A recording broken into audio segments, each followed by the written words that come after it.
Artinya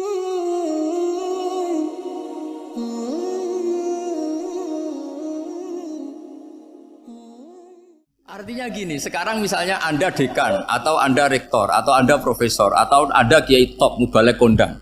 Anda mubalek kondang terus punya anak, gobloknya bukan main. Atau apalagi anaknya ketangkep KPK. Yang satu anaknya orang bodoh jadi dekan. Kalau kompetisi ini pinter mana coba? Ada ahli metodologi tapi anaknya itu terlibat narkoba. Yang ini petani utun, anaknya dekan. Kira-kira kalau dikompetisikan pinter mana? Anaknya pinter petani tadi gitu. Yang ketika petani kamu vonis bodoh gitu. Tapi siapa tahu kalau ini menyimpan calon. Paham ya? Kita tidak pernah tahu. Makanya Quran selalu ngajari dalam ilmu sosial itu wa in adri la'allahu fitnatul lakum wa mata'un ilah. Dalam ilmu sosial itu kita harus jawab tidak tahu. Karena mungkin. Makanya saya tadi pagi ngaji di direktorat saya bilang, saya pernah diprotes orang, Gus kamu udah jelas 01 atau 02. Ya saya jawab gitu. Manusia itu makhluk yang paling gak jelas gitu. Sekarang soleh, suatu saat bisa saja gak soleh. Yang sedang gak soleh, suatu saat soleh. Sesuatu yang mungkin rubah kok kamu fanatik itu gimana? Nalarnya itu gimana? Coba kita tahu dulu, Wahsy itu pembunuh Hamzah, akhirnya mati mukmin ya gak? Padahal orang yang sangat dibenci Rasulullah karena membunuh Sayyid siapa? Hamzah. Sa'labah yang tukang itikaf di masjid akhirnya su'ul khatimah. Kita tidak pernah. Nah kalau nggak pernah tahu ya tidak usah terlalu fanatik biasa. Kayak jenengan seneng saya itu ya saya tidak tahu sampai kapan ya. Saya seneng sampai kapan ya. Tahu. Kayak suami istri. Pas nikah harmonis bulan madu sampai kapan bertanya. Yang jelas paling awet itu pasangan jelek itu pasti nggak awet. Makanya jadi guyonan. Pasangan itu jangan baik-baik gak awet. Kalau jelek itu awet. Ternyata maksudnya cantik sama ganteng itu suatu saat pasti jadi jelek. Yang jelek sama jelek pasti jelek terus. Makanya jadi guyon aja. Kalau pasangan jelek itu awet katanya. Tapi kalau pasangan baik, ternyata baik wajahnya itu pasti gak awet. Suatu saat pasti jelek. Tapi yang jelek awet karena mulai dulu ya jelek sampai itu. Awet jeleknya maksudnya bukan. Ya jelas ya, jadi saya mohon sekali ini ilmu. Sampai ndak urusan, ini bukan urusan cocok ndak cocok, tapi ilmu. Ilmu harus kita dengar bahwa syariatnya para nabi itu yang sifatnya furu'iyah, tidak usuliyah, tidak tauhid itu potensi rubah. Sehingga mengkaji nasah mansuh itu satu keharusan seorang ulama. Makanya setiap ada syariat nabi, hal hadis syariah mu'abbadah amla, mansukha amla. Karena potensi itu tinggi. Kita tahu dulu semua nabi sholat menghadap apa? Baitul Maqdis. Era Rasulullah dipindah ke Ka'bah. Tapi kalau kamu katakan total Baitul Maqdis ya tidak juga. Nabi Ibrahim mulai dulu madhabnya ke Ka'bah. Tapi kalau Nabi Musa ke Baitul Maqdis. Terus kamu bilang ini 01, 02 ya memang syariat jadi sesuatu yang furu'iyah. Nah, kenapa ini furu'iyah? Jawabannya sederhana. Ketika seseorang menghadap Ka'bah itu menghadap batu apa menghadap Allah? Allah. Ketika menghadap Baitul Maqdis hakikatnya menghadap Allah apa menghadap Baitul Maqdis? Allah, maka menghadap Ka'bah itu sebenarnya masalah furu'iyah. Yang masalah usuliyah adalah inni wajjahtu wajhiya lilladzi fataras samawati wal ardh. Yang permanen adalah menghadap Allah Subhanahu wa taala. Cuma secara prosedur syariatnya secara zahir menghadap Ka'bah. Maka potensi rubah karena ternyata itu furu'iyah, untuk kiblatnya itu furu'iyah. Yang permanen adalah menghadap ke Allah Subhanahu wa taala. Ini pentingnya. Jadi terus sekarang masih antar nabi apa di internal nabi? Ini sudah mau selesai mobilnya, sudah habis ini. Internal. Ini sudah selesai, ini sudah pas. Mohon Pak ambil. Oh. Jam ini sudah. Sampai mana tadi? Diteruskan apa enggak? Sudah ya, sudah kayaknya sudah. Biar kelihatan cerdas. Sekali pertemuan sudah pinter gitu. Berapa? Setengah jam sudah pinter gitu.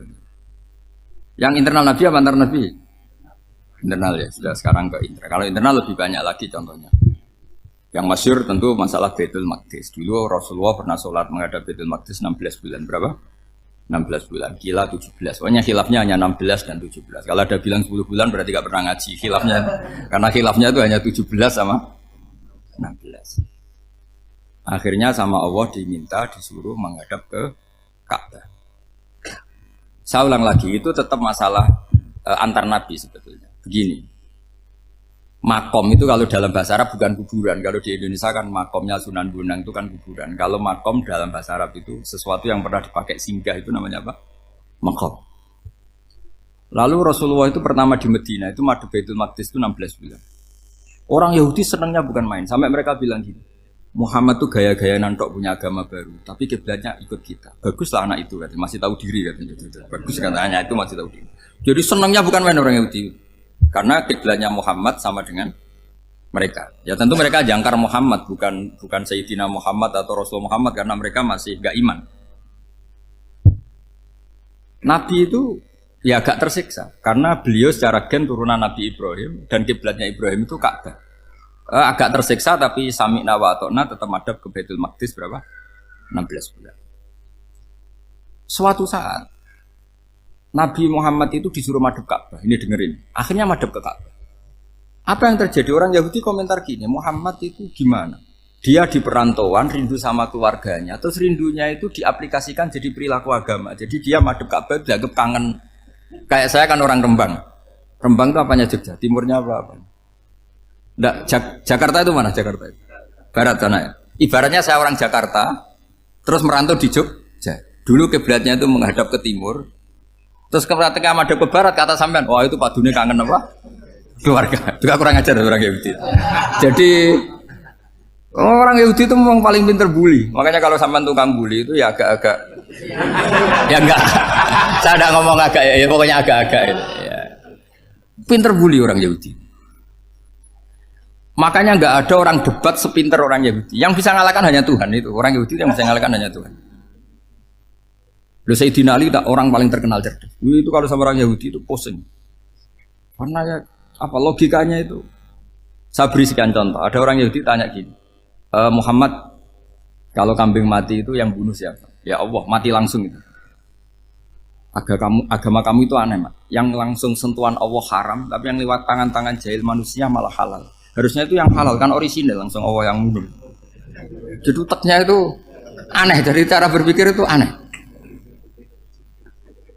Nah cara sampean nih kan, nak halal pangan kue. Tapi Nabi kan nggak boleh bertutur kata kasar gitu. Kalau yang jadi Nabi saya untalan ngono kan gitu.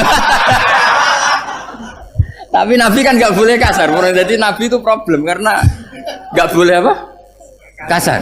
Kalau kita kan gampang, wis nak halal untalan kan selesai apa? Tapi Nabi nggak boleh kasar gitu. Jadi nak jadi nggak Nabi, nggak sampean itu kan enak. Mau keliru ya pantas, mau apa saja pantas. Karena kan nggak panutan. Kalau Nabi nggak bisa meluruskan kebenaran itu harus tetap sesuai akhlak. Ya, jadi agak kerepotan. Makanya punya Umar, alhamdulillah ada yang nggak perlu aturan gitu. Jadi enak. Jadi ya itu memang aturannya harus itu. Coba Nabi itu perang tapi nggak boleh bunuh. Kayak apa susahnya? Beliau jadi sasaran tembak tapi nggak boleh bunuh. Kalau sahabat kan enak, duel, relax, santai, bisa tarung. Kalau Nabi nggak boleh. Makanya Nabi meskipun ikut perang terus gak ada sejarah orang yang dibunuh. Ya, hanya satu peristiwa itu pun dibaca orang kafir, ditangkis Nabi, pedangnya kembali ke dia mati. Tapi gak ada yang Nabi. Karena Nabi kalau pembunuh nanti itu terus kayak pendekar kan, yang susah juga punya Nabi kok. Habis perang saya Nabi tanya, Muhammad habis orang berapa? 1000. Ya repot juga punya Nabi mantan apa? Pembunuh, meskipun yang dibunuh orang kafir, tapi kan kayak apa ya? Fitrah manusia itu akan menolak kepemimpinan orang yang gitulah pokoknya nggak bisa diterangkan itu. Makanya Nabi itu nggak pernah bunuh, meskipun kayak apa musuhnya tapi nggak pernah bunuh. Untungnya di sekeliling orang-orang yang tadi. Jangan bilang tuh suka bunuh ya, pokoknya perang gitu ya. Perang dengan bunuh itu beda loh. Ya. Kalau perang itu fair apa? Fair. Sampai mana tadi? Nabi Ibrahim ya tadi. Makom tadi saya ulang lagi. Nabi Muhammad menghadap ke Baitul Maqdis itu hanya Allah nuruti. Ini loh Nabi betul. Tahu betul bahwa di antara syariat adalah Baitul Maqdis karena semua Nabi pernah berkiblat Baitul Maqdis. Tapi Nabi ketika menghadap ke Ka'bah, Nabi juga dibilangin sama Allah. Ini loh syariat yang benar karena Ka'bah juga kiblat sing a'taku, lebih tua ketimbang Baitul Maqdis. Maka disebut Ka'bah Atiqah. Ilal Baitil Atiq. Kalau Quran bahasakan Ka'bah apa? Wal yatawafu bil Baitil Atiq. Atiq itu tua sekali. Ya sudah. Ketika berstatus tua itu orang Yahudi seneng, mergo roh kelirune Muhammad. Mereka nantang, Muhammad ayo debat terbuka. Nabi rawuh. Bagaimana Anda bilang Ka'bah itu kiblat tertua? Wong Ka'bah itu pertama yang menghadap sana itu ya kamu. Semua Nabi menghadapnya ke Baitul Maqdis. Terus Nabi Muhammad mulai berargumentasi ilmiah tadi. Enggak, Ka'bah itu kiblatnya Ibrahim. Jadi Ibrahim dulu itu yang mulai dulu kiblatnya itu di Ka'bah. Terus orang itu tanya buktinya apa? Terus dijawab fihi ayatum bayinatum maqam Ibrahim. Ternyata di situ ada jejak kakinya Nabi Ibrahim, yaitu batu yang diinjak beliau ketika bangun Ka'bah. Itu argumentasi ilmiah. Lah bareng orang Yahudi kehilangan ilmu, itu gobloknya orang Yahudi. Makanya yang bisa mengalahkan Yahudi hanya Allah Subhanahu wa taala. Luang Ibrahim saja golongan kita, pengikut kita. Ibrahim itu pengikut Yahudi. Wah, itu Nabi mulai senyum-senyum, mulai tertawa-tawa. Wah, itu goblok, orang terdidik. Karena itu ibaratnya kayak kamu bilang Soekarno itu pengagum Puan Maharani. Kira-kira seperti itu. Soekarno itu pengikut Puan. Karena Yahuda itu Yahuda bin Yakub bin Ishak bin Ibrahim. Saya ulang lagi ya, nasabnya Yahudi ya Pak. Yahuda bin Yakub bin Ishak bin Ibrahim. Jadi Ibrahim itu mbah keempat dari Yahuda. Tapi karena mereka kalah debat, Ibrahim itu pengikut Yahudi, itu sama dengan bilang apa? Soekarno itu pengikut Puan Maharani. Itu kan jadi aneh. Atau Gus Dur pengikut Mbak Yeni, atau Basim Asari pengikut Mbak Yeni, itu kan aneh. Wah, akhirnya sama Allah diingatkan. Makanya ada ayat ha antum haula hajatum fi malakum bi ilm falimatu hajuna fi ma laysa lakum bi ilm. Perjanjian debat ini semuanya harus ilmiah. Tapi kenapa perdebatan Anda malah ndak ilmiah? Sebenarnya orang Yahudi iftadohu, malu semua. Wah, semuanya Muhammad itu satu-satunya kekalahan orang Yahudi. Tapi ayat-ayat seperti ini itu enggak populer. Ayat ha antum haula'i hajastum fi ma lakum bi ilm falimatu hajuna fi ma laysa lakum bi. Jadi Islam, betapa hebatnya Islam. Kalau debat harus ilmiah. Dan Kanjeng Nabi menantang, ini perjanjian kita debat ini ilmiah. Kenapa sekarang jadi tidak ilmiah? Yaitu kamu mengatakan Ibrahim itu pengikut Yahudi, padahal Ibrahim dengan Yahudi itu dulu Ibrahim. Kan Yesus mat kalah, mat. Tapi tetap ra Islam. Tapi nah, makanya terus Ka'bah dibuktikan ketuaannya lewat apa? Fihi ayatum bayinatum maqamu Ibrahim. Itu bukan makom kuburan. Karena makamnya Nabi Ibrahim tetap Hebron, temudi Palestina. Kira-kira itu Palestina. Jare Israel yo ning Israel, mbah menang di. Jare ning Israel yo ning Israel, jare Palestina ning. Saya pernah ziarah ke sana di Hebron. Di makamnya Nabi siapa? Ibrahim. Jadi jelas ya. Jadi nasa mansuh itu ketentuan yang dikehendaki Allah Subhanahu wa taala untuk menguji loyalitas manusia, menanggalkan semua akalnya.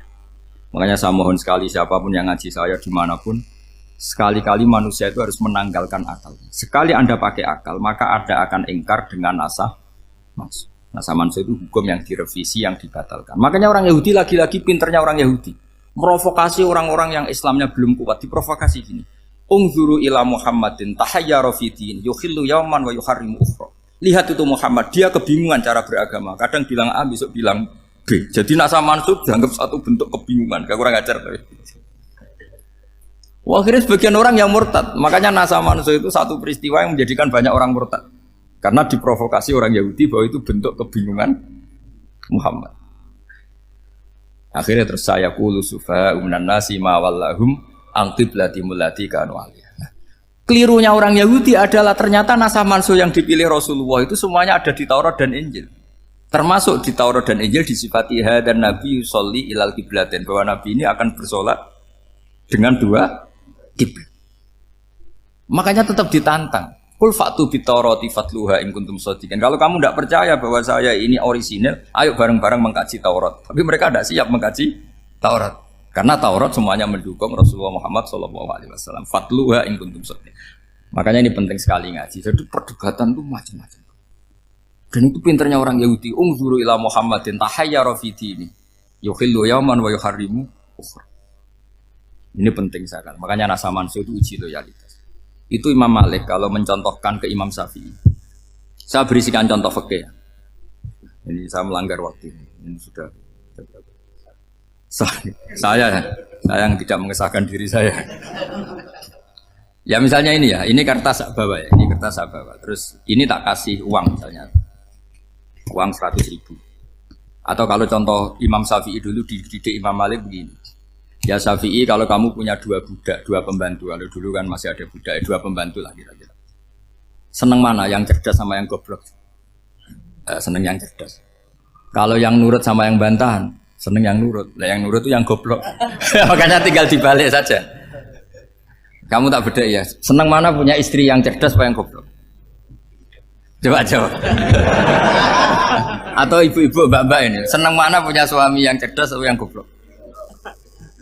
Kalau cerdas gak bisa diakali, tapi goblok nurut tapi ya kadang sini kan dengan sini. Nah, itu kan antar manusia. Masalahnya kita menghadapi Allah Subhanahu wa taala yang semua kita pasti bodoh.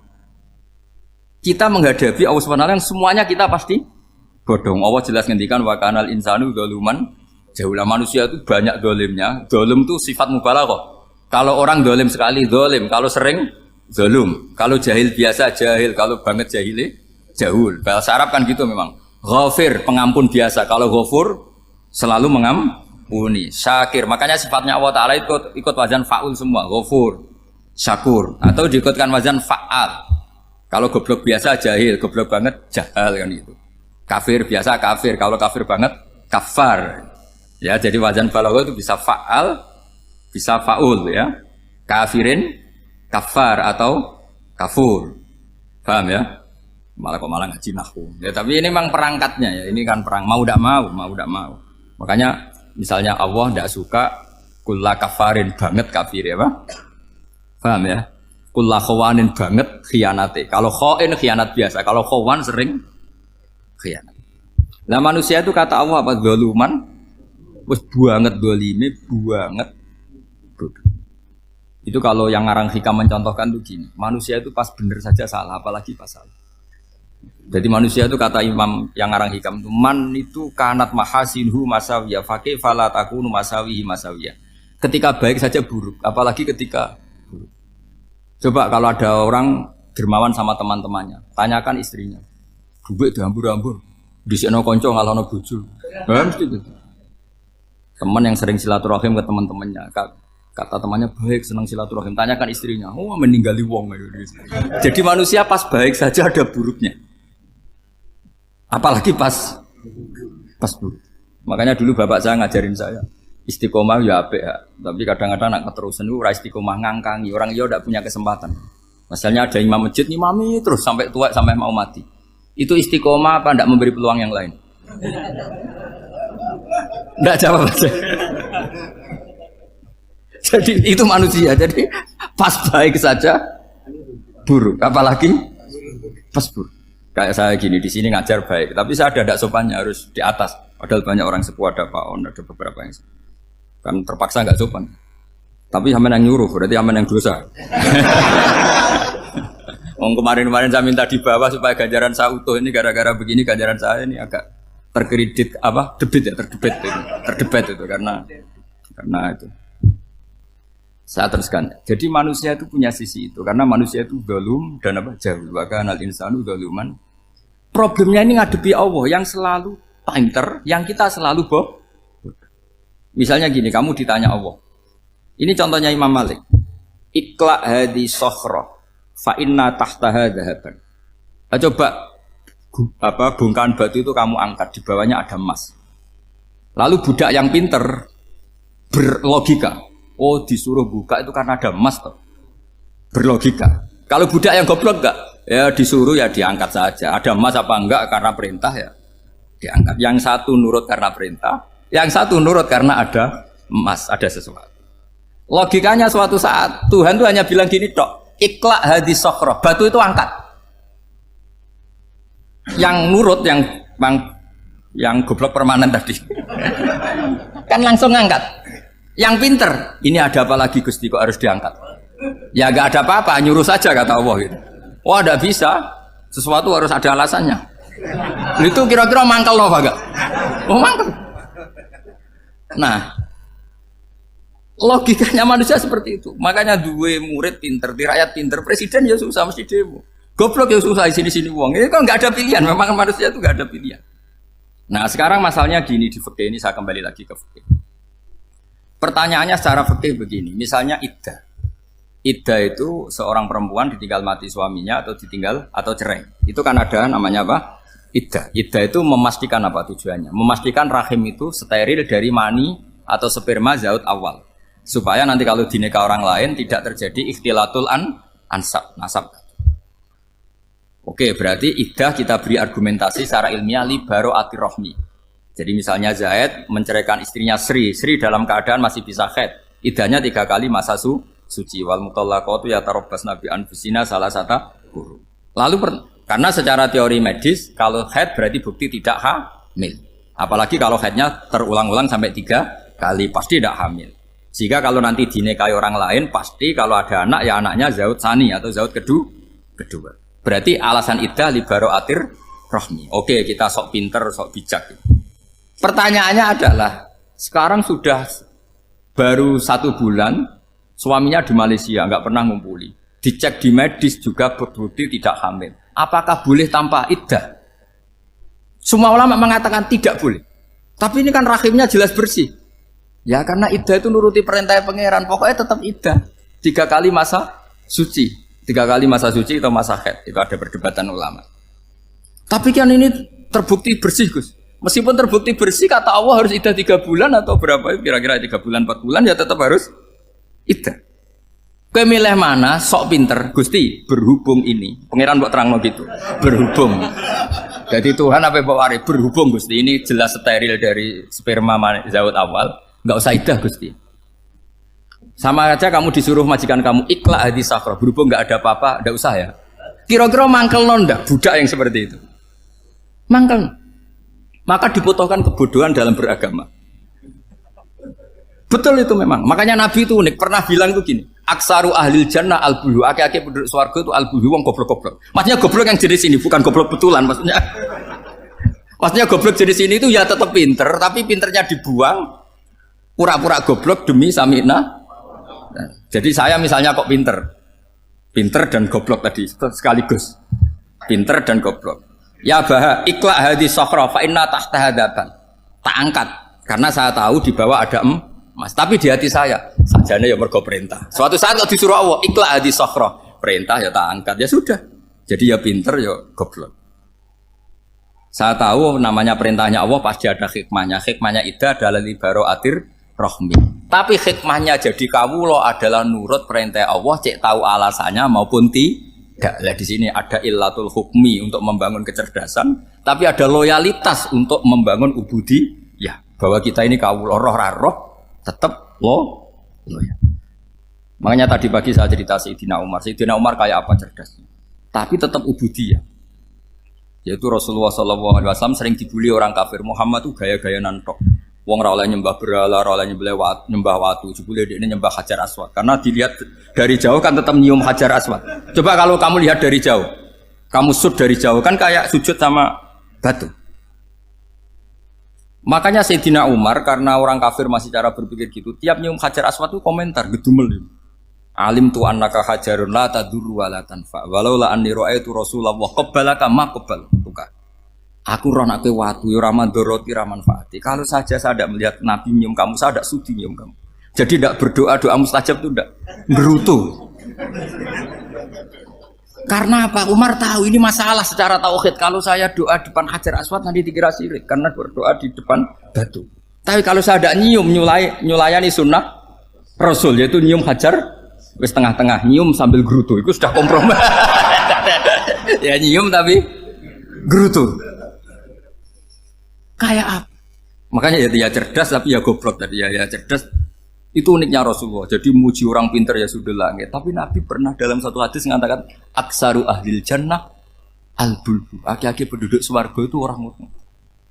Artinya orang bodoh itu bukan bodoh betulan. Kan? Dia meninggalkan akalnya demi loyalitas ubudi.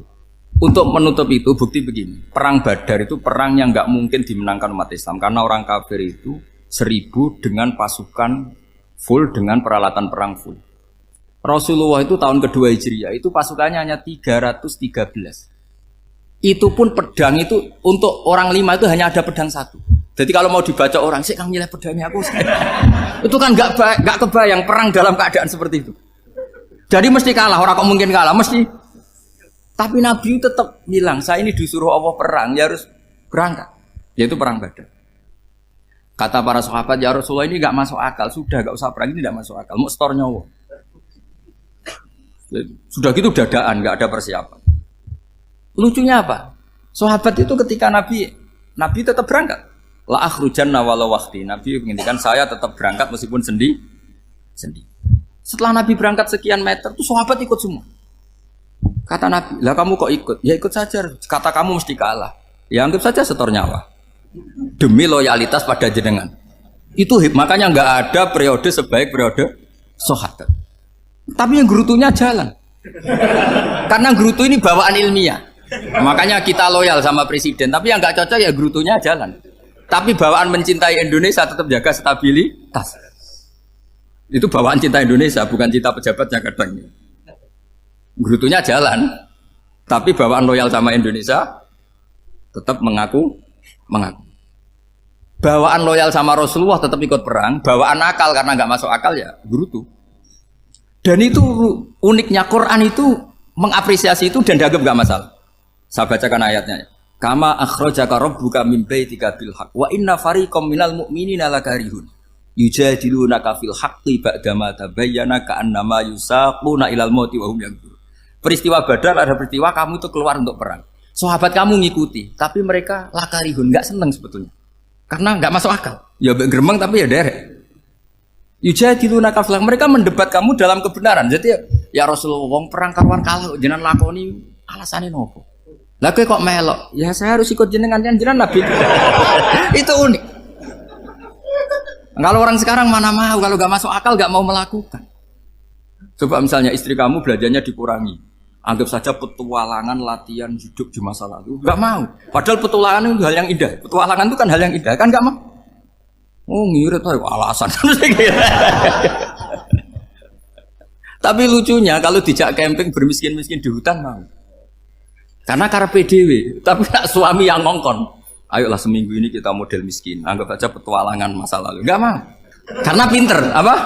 Coba kalau bodoh. Ya ngono ya apa-apa Mas. Tapi resikonya nak bodoh, pas kamu sakit ya dibiarin. Karena dia melihat sakit kan biasa, namanya manusia. Jadi makanya ini pilihannya susah, hidup itu masih susah makanya ini. Jadi uniknya Quran gitu, Quran itu membolehkan psikologi manusia. Makanya Allah ngendikan kutiba alaikumul qital wa huwa kurhul lakum. Ya saya tahu kamu tidak suka perang. Allah yang ngakui bahwa kurhul, enggak apa-apa.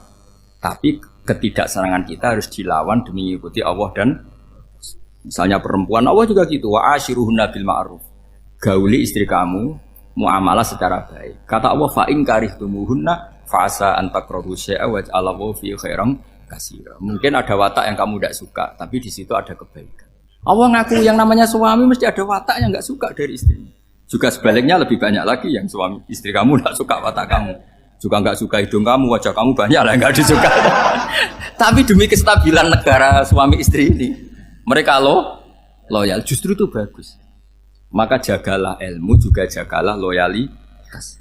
Itu yang perlu saya utarakan. Jadi makanya agama ini dibangun dua. Satu kecerdasan hikmah, yaitu ya al-hukmu ya duru ma'ilati wujudan wa adaman. Tapi juga ada ubudiyah, bahwa agama ini milik Allah. Maka sami'na wa ata'na. Karena begini logikanya, saya ulang lagi masalah batu. Iqla hadis sokhra fa inna tahta adaba. Terus saya angkat, pembantu saya ngangkat. Dia saya gaji atas nama apa? Nurut kan? Atas nama menemukan emas apa atas nama nurut? Nurut, karena emas itu juga penemuan saya, milik saya. Ngangkat batu yang nggak ada emasnya juga atas nama nurut. Jadi rapot yang saya berikan ke pembantu saya itu tentang nurut dan tidak nurut. Saya kan tidak peduli dengan cerdas dan tidak cerdas. Itu kan tidak sesuatu yang menguntungkan saya.